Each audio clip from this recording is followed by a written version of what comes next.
சடனாக வேணான்னு சொல்கிறாங்க. ரீசன் வந்து பார்த்திங்கன்னா, வேறு யாராவது பிடிச்சிருக்குன்னு சொல்லலாம். இல்லை வேறு ஃபேமிலி இஷ்யூனால் வேணான்னு சொல்லலாம். இல்லை நீங்கள் ஏதாவது தப்பு பண்ணியிருக்கலாம். இந்த மாதிரி உங்களுக்கு இடையில சண்டை வந்து அந்த நபர் உங்களை வெறுத்து போயிருக்கலாம். இப்படி எந்த ரீசன் இருந்தாலும் சரி, நீங்கள் அந்த பர்சனை வந்து சேஸ் பண்ணவே பண்ணாதீங்க. இந்த மெத்தடை நீங்கள் செய்யுங்க. யார் உங்களை விட்டு வேணான்னு சொன்னாங்களோ அந்த நபர் ஆட்டோமேட்டிக்காக வெறும் 3 நாளில் வந்து உங்களை தேடி வருவாங்க. வந்து நீங்கள் எந்த டேயில் வேணாலும் ஸ்டார்ட் பண்ணலாம்.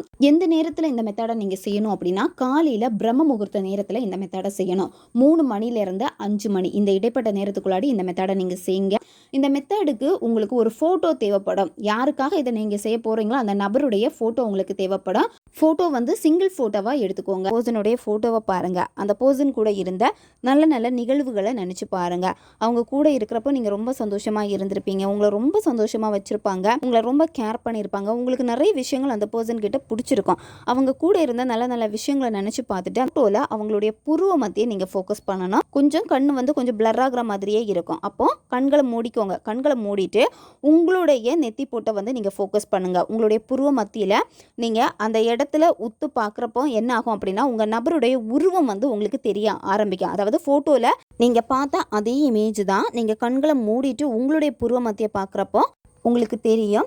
அடுத்து என்ன பண்ணணும் அப்படின்னா, உங்களுடைய வலது கை மோதிர விரலால் வந்து நீங்கள் என்ன பண்ணணும் அப்படின்னா, உங்களுடைய புருவ மத்தியில் அழுத்தம் கொடுக்கணும். அழுத்தம் கொடுத்துட்டு அந்த நபரை நினச்சிக்கிட்டே யூ வில் பி மைன் அப்படின்னு நீங்கள் சொல்லணும். நீ என்னுடையவன் அல்லது நீ என்னுடையவள்.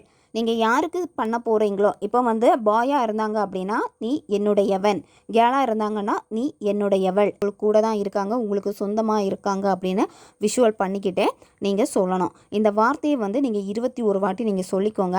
சொல்லிவிட்டு அதுக்கப்புறம் என்ன பண்ணணும் அப்படின்னா, நார்மல் ஆகிக்கோங்க. நீங்கள் புருவ மத்தியிலேருந்து கையை எடுத்து வச்சுட்டு அடுத்து நார்மல் ஆகிட்டு பிரபஞ்சத்திற்கு மனசார நீங்கள் நன்றியை தெரிவிங்க. ஒரு 10 நிமிஷம் உட்காந்து செய்ய வேண்டிய மெத்தட் தான் இது. கரெக்டாக ஃபோக்கஸ் பண்ணீங்க அப்படின்னா இது உங்களுக்கு ரிசல்ட்டை கொடுக்கும்.